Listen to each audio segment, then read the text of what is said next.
Hey kids, we're going on a trip through time on our magical steeds during the French Revolution. It's August 23rd, 1754, and Louis XVI is getting crowned king. Louis inherits a lot of debt from previous kings. He marries Marie Antoinette, who is not well liked by the people of France because she was Austrian.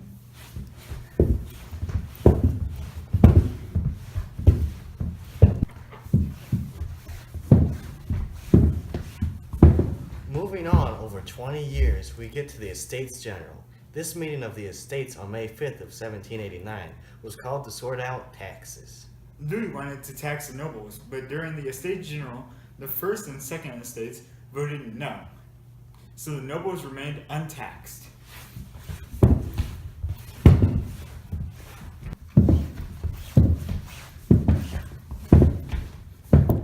A short time later, on June 17th of 1789, the Third Estate took matters into their own hands and formed the National Assembly. They refused to be taxed anymore and gave themselves the power to make decisions over all the people of France.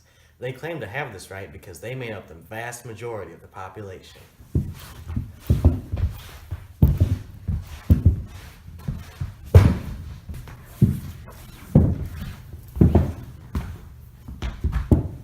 Just 3 days later, on the 20th, the National Assembly declared the Tennis Court Oath. This oath said that they would not leave until they had made a new constitution. It was called the Tennis Court Oath because they were on a tennis court.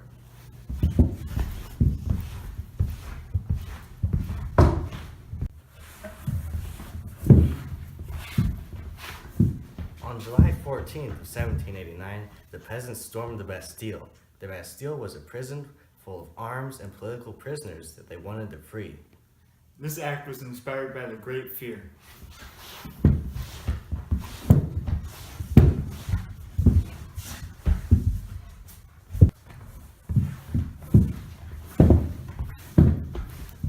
On August 26, 1789, the National Assembly adopted a statement of revolutionary ideals, the Declaration of Rights of Man and of the Citizen. It said that men are born and remain free and equal in rights. These rights included liberty, property, security, and resistance to oppression.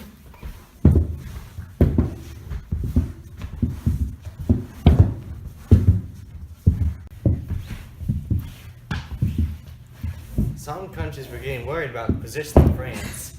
Austria and Prussia urged the French to restore Louis to his position as an absolute monarch. The Legislative Assembly responded by declaring war against them on April 20th of 1792.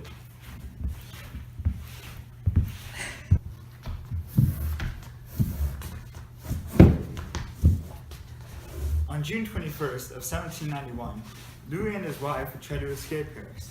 They did not get very far when they were stopped. They were then taken back to Paris where they would eventually die.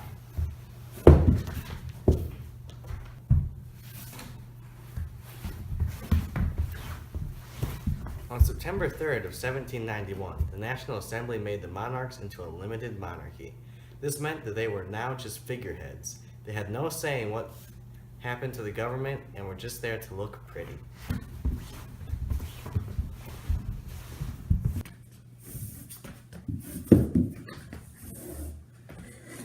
With the French government now being guided by radicals like the Jacobins, it then tried Louis for reason. The convention found him guilty by a very, very close vote, and on January 21st of 1793, the former king walked with calm dignity up to the stand where he was eventually beheaded by the dreaded guillotine.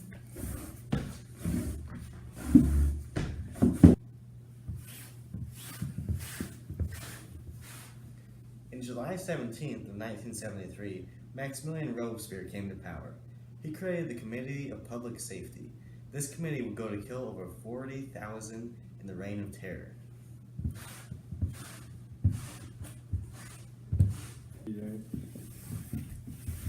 On July 28th of 1794, Robespierre was taken out.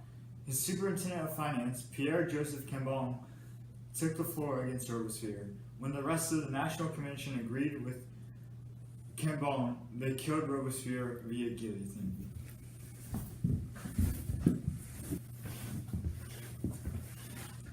On November 9th of 1799, Napoleon executed a coup d'etat. This was a takeover of the government. At this time, the government was corrupt and he had to take it over himself to save France.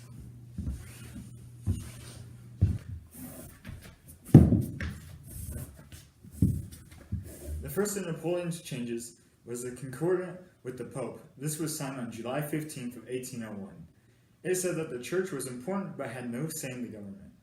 This gave church more recognition.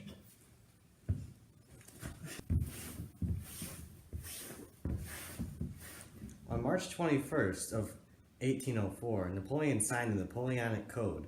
This set of laws was written for equality of all people.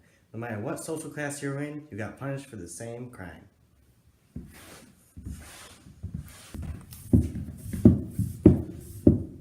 On December 2nd of the same year, Napoleon was crowned emperor.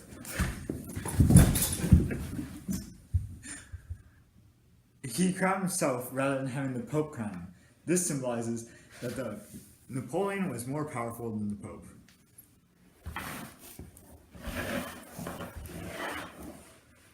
Napoleon eventually lost to Alexander I and the rest of Europe.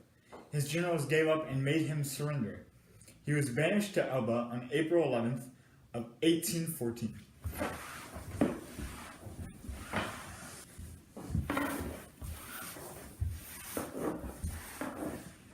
The Congress of Vienna was when representatives met in Vienna to make decisions for Europe, and specifically France. Great Britain, Russia, France, Austria, and Prussia were all present, with Austria having the most influence. This happened from November 1st of 1814 to June 8th of 1815.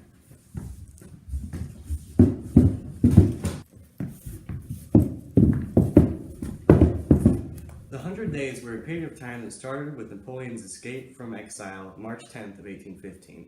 He returned triumphant and took over France once again. He led them to take back the land they lost.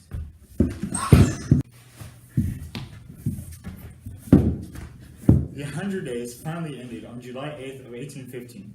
Napoleon's army was defeated by the combined might of the European alliance after his own generals forced him to retreat.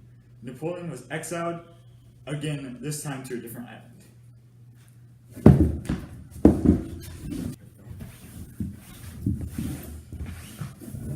This time Napoleon did not come back. On May 5th of 1821, Napoleon died. Many believe that he died of a cancer. And this has been our trip through the French Revolution. We hope you guys enjoyed. We know we did. I hope you learned something about French Revolution and Napoleon as well. We'll see you guys next time.